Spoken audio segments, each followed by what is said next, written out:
Magandang hapon mga kabusog. Samahan niyo ako, bili tayo ng pasalubong kay Mrs. Alam niyo yung bibiling ko. Ito, oh. Ayan, oh. Ang bibiling ko ngayon para kay Mrs. Try mo.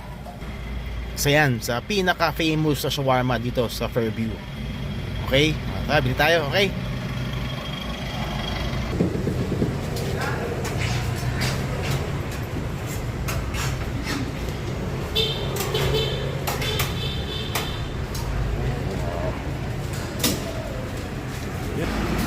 Mga kabusog, okay, bili tayo.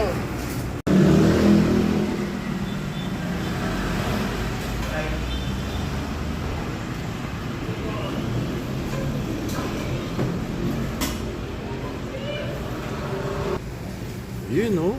Yun na may nang panalo dyan, eh, oh. Oh, diba, mga kabusog. Okay. Ayan, mga kabusog. Oh, yan na. Okay. Mami, ito na yung pasalubong ko sa'yo. Ayan na, pinagusto mo. Tayo mo na ako, mami. Okay, bye-bye.